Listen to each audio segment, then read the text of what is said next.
नमस्कार।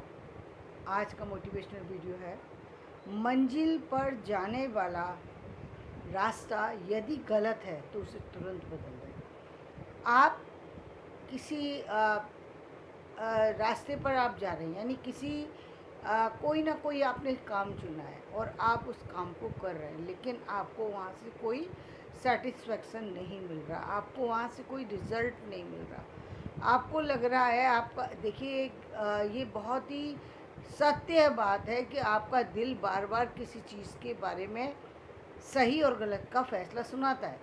आप यदि दिल यानी आत्मा, आपकी आत्मा आपको बार बार सही और गलत फैसले सुनाती है, लेकिन आप यदि उसे ना सुनना पसंद करें तो ये अच्छी बात नहीं है। सुनना पड़ेगा आपको। कई बार आप उसको इग्नोर कर देते हैं। इग्नोर नहीं करना चाहिए, सुनना चाहिए कि वो क्या कह रही है। कई बार कहती है कि हाँ, ये काम करो और इसमें आपको सेटिस्फेक्शन मिलेगा, और कई बार आपकी आत्मा कहती है नहीं, इस काम को मत करो। जब बार बार आपकी आत्मा उस काम को करने के लिए मना कर रही है, तो आप उस काम को बंद कर दें।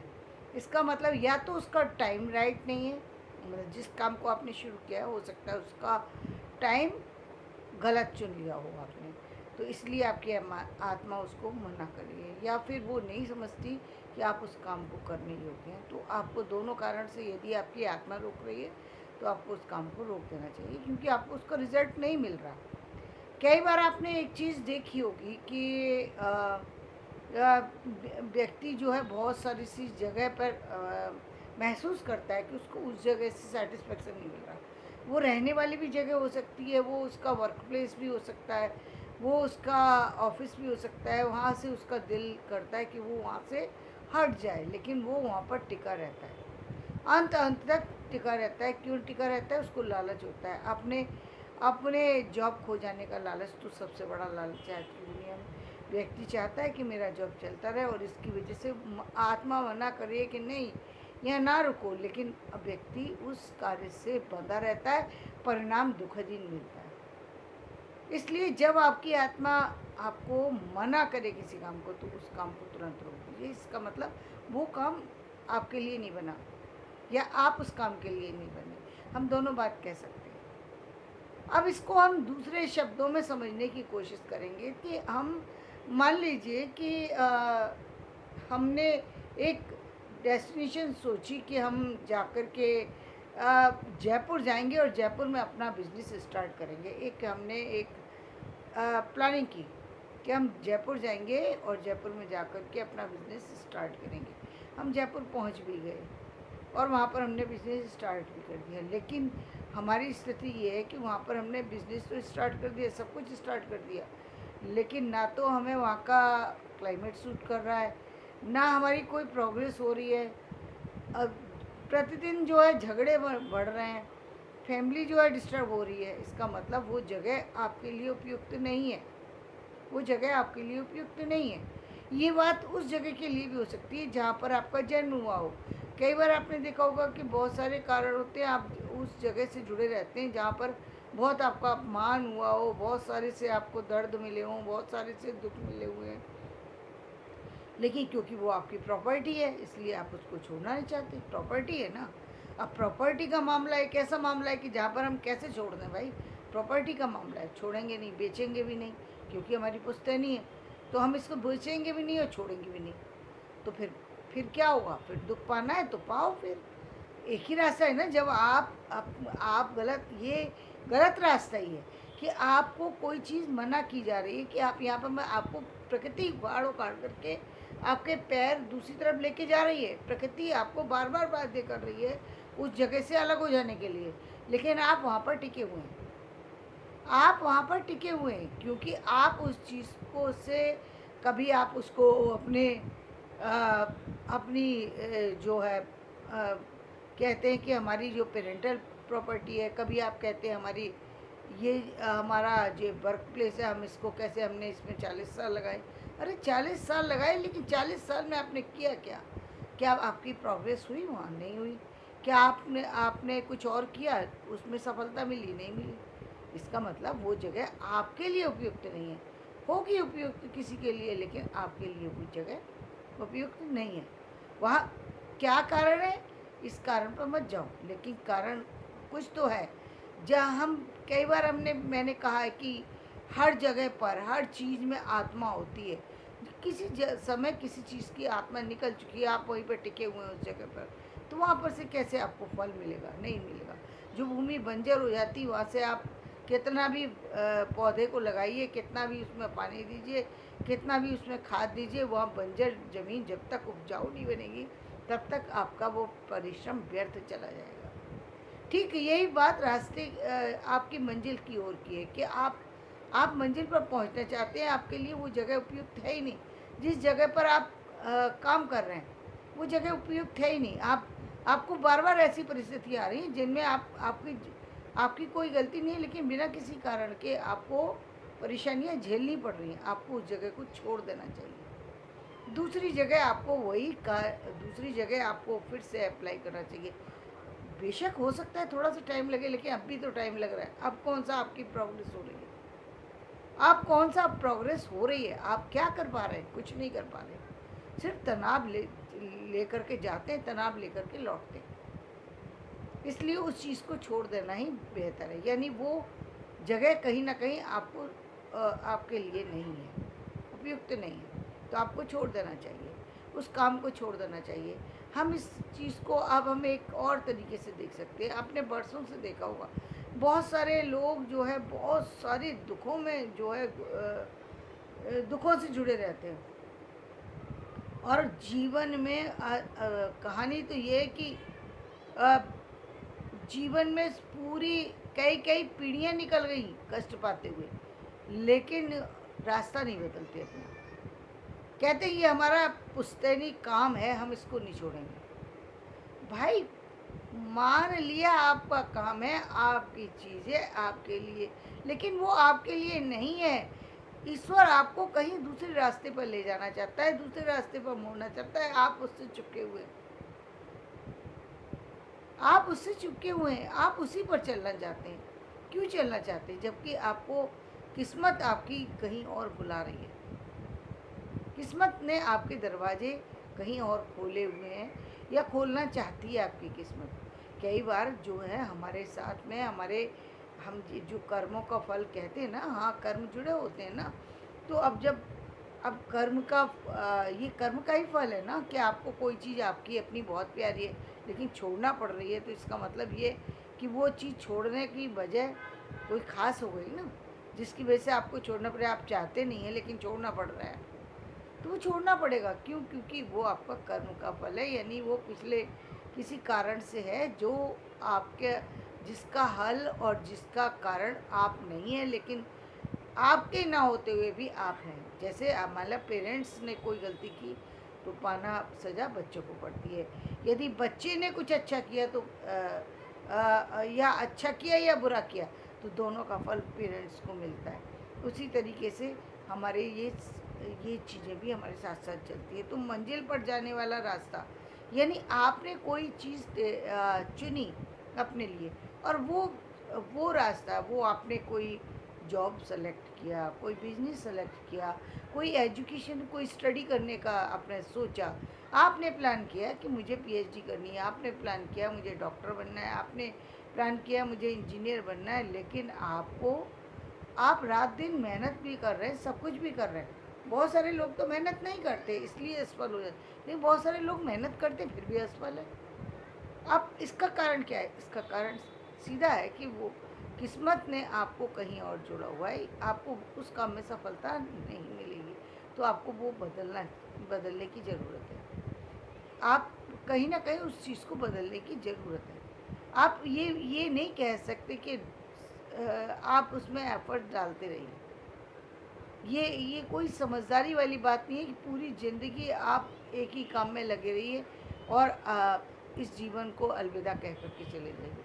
यदि आपको कहीं से रिज़ल्ट नहीं मिल रहा, तो आपको आगे बढ़ जाना चाहिए। और आगे बढ़ने का या फिर आप उसको साथ में भी लेकर चल सकते हैं, या फिर आप उसको साथ में लेकर के चलते हैं। कोई काम से रिज़ल्ट नहीं मिल रहा है, आप उसको साथ में लेके चल सकते हैं, लेकिन सालों साल उसको अपने साथ लेकर के चलना, ये इसका मतलब उस काम में जान नहीं है जिस काम को आप लेकर के चल रहे हैं।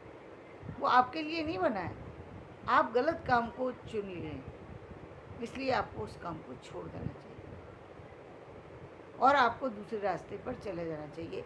ना यहाँ पर कोई उम्र काम करती है, न यहाँ पर कोई आपका तजुर्बा काम करता है, कोई चीज़ काम नहीं करती।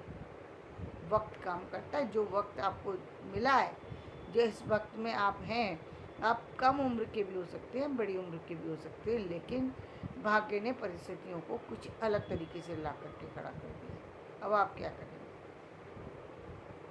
क्या आप वहाँ पर रहिए, आप फिर आप दूसरे को उसका ब्लेम नहीं कर सकते, ब्लेम नहीं कर सकते। आप रहिए उस जगह पर, लेकिन आपके लिए वो जगह नहीं लिखी है, आप फिर भी वहाँ पर हैं।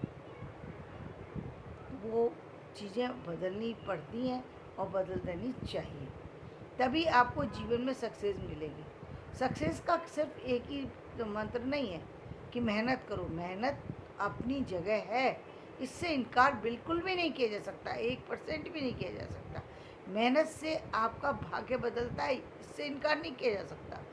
लेकिन हमें तो आज की ज़रूरत है, आज हमको ज़रूरत है ना, हमारा घर चलाने के लिए हमें आज पैसे की ज़रूरत है। हम ज़िंदगी का इंतज़ार तो नहीं कर सकते, घर तो हमें चलाना है ना, अपना परिवार तो हमें चलाना है ना। तो फिर हमें जो काम से सक्सेस मिलेगी, जहाँ से हमें इनकम का सोर्स जनरेट होगा, हमको वो काम करना पड़ेगा, करना पड़ेगा। कई बार किस्मत के जो रिज़ल्ट हैं वो कुछ अलग तरीके से होते हैं, तो वहाँ पर जो है आपको कई बार कहते हैं ना कि कई बार हारने पर भी हार करके भी व्यक्ति को आगे बढ़ना पड़ता है। आपने कृष्ण को देखा, कृष्ण तो महारथी थे ना, सब युद्ध जीत सकते थे, लेकिन उन्होंने रुक्मिणी रण में रुक्मिणी को जो है वो भगा कर के ले गए। उन्होंने अपना नाम क्या कहलवाया? रणछोड़। क्यों कहलवाया रणछोड़? क्या वो युद्ध नहीं कर सकते थे? कर सकते थे, लेकिन करना नहीं चाहते थे। ये बिना वजह का रक्तपात था। सिर्फ उनको उन्होंने एक तरीके से ये अपना वो मतलब ये बात सामने ला कर के रखी कि सिर्फ एक उनको रुक्मिणी चाहिए थी, उसके लिए इतना बड़ा युद्ध, इतना बड़ा रक्तपात करना ये अच्छी बात नहीं थी। इसलिए उन्होंने अपना नाम ही रणछोड़ रखवा लिया, रणछोड़ रखवा लिया। उन्होंने ये कहलवा लिया कि मैं लायक नहीं। वही कृष्ण थे जिन्होंने अर्जुन को उपदेश दिया कि युद्ध लड़ो। क्यों कहा? वहाँ क्यों कहा युद्ध लड़ो?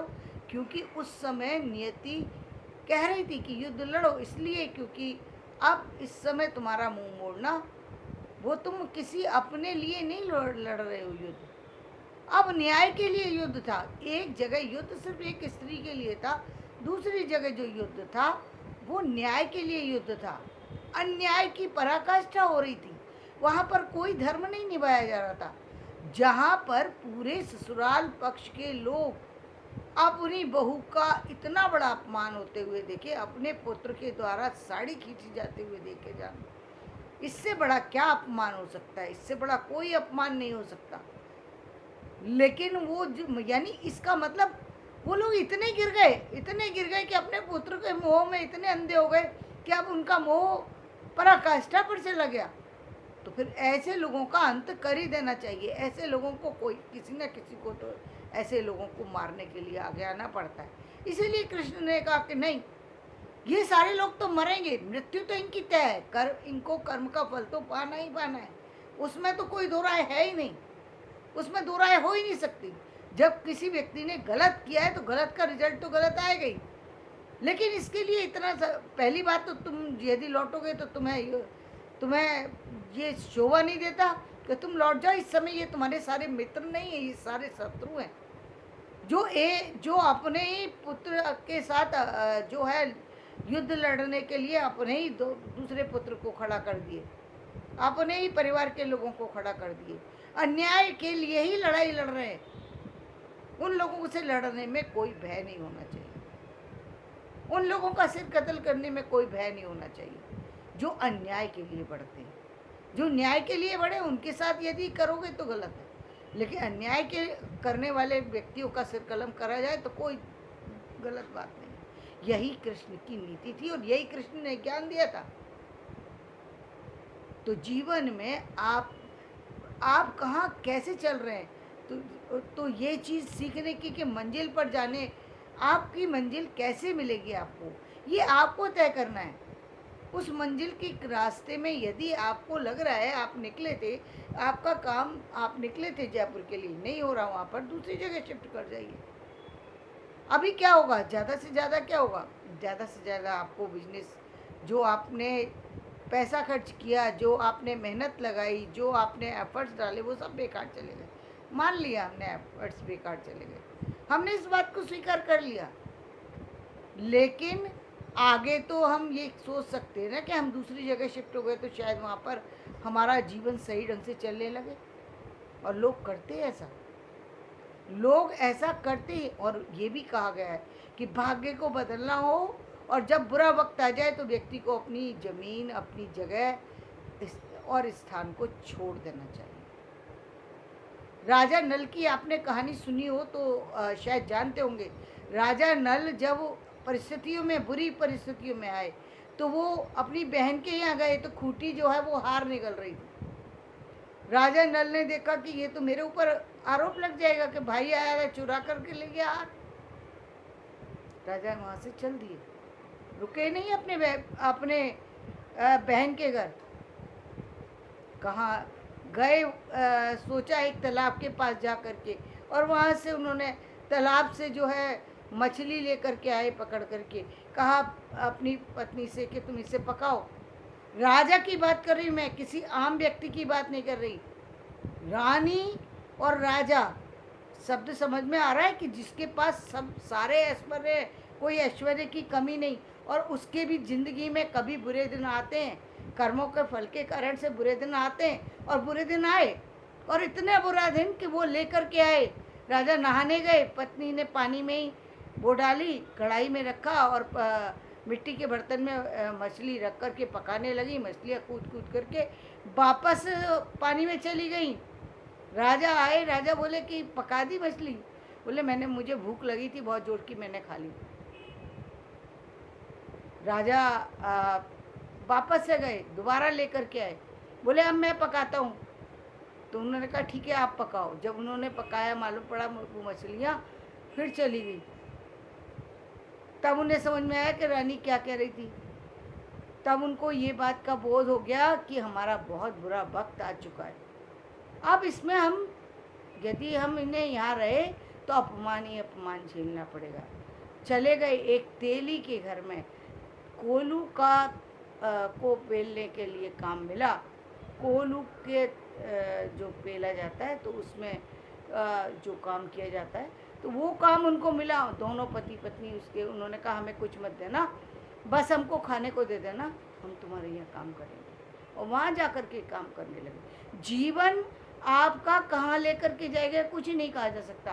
तो जब वक्त बदल गया तो वक्त के समय पर, जब आपका वक्त खराब है, आपको वहाँ रहने की क्या ज़रूरत है? नहीं रहने की ज़रूरत है, छोड़ दीजिए उस जगह। वक्त के कारण से ये सब हो रहा है, जरूरी नहीं है कि आप ही उसके जिम्मेदार हैं। कई बार परिस्थितियां आपको जिम्मेदार ठहरा देती हैं, आप गलत नहीं है तो क्यों रहना उस जगह पर। राजा चले गए और एक समय फिर वापस से ऐसा समय आया, सारी चीज़ें बदली और सारी परिस्थितियां बदली और फिर राजा फिर अपनी स्थिति में आ गए। तो लेकिन वो वक्त का इंतजार करना पड़ता है ना। राजा ने यदि हार मान ली होती, राजा ने उसी तरह सोचा होता कि क्या कहते हैं भाई, हम कहीं और जाएंगे तो क्या करेंगे, अब लगाएगी तो लगाएगी बहन मेरे ऊपर आरोप, बहन के ये रुक जाना चाहिए, कम से कम 2 रोटी तो मिल जाएंगी मुझे। ये भी तो सोच सकते थे राजा। राजा थे ना, बाहर की जंगल के तो कितने कष्ट होते हैं, लेकिन राजा ने कष्ट पाना स्वीकार कर लिया। क्यों कर लिया? क्योंकि ये चुनौती तो थी, लेकिन चुनौती ही अच्छी है। उससे अच्छी है कि बहन के रह करके और उसकी 4 बातें सुनने से अच्छा था कि तो कई बार वक्त का मारा व्यक्ति, उसको वहाँ से चला जाना चाहिए और भाग्य बदल जाता है। और ऐसे ही लोगों का भाग्य आपने जब देखा होगा ना, जब आप बहुत सारे लोगों की आप सुनते होंगे ना, एक लोटा लेकर के आया था और व्यक्ति आज आज देखो क्या बना हुआ है। वो इसलिए बना था क्योंकि वो उस समय उस परिस्थिति में अपने उसने पीछे की तरफ मुड़ करके नहीं देखा कि क्या क्या हो गया ये। उस परिस्थिति पर रोया नहीं, उस परिस्थिति को स्वीकार कर लिया, भाग्य समझ के उस परिस्थिति को स्वीकार कर लिया। वही व्यक्ति आगे बढ़ा। जिसने भाग्य नहीं समझा वो रोता ही रह गया, आज भी रोए और कल भी रोए। तो धन्यवाद। मैं अपना वीडियो यहीं समाप्त करती हूँ। मेरा वीडियो पसंद आए तो इसे लाइक करें, शेयर कीजिए और सब्सक्राइब कीजिए।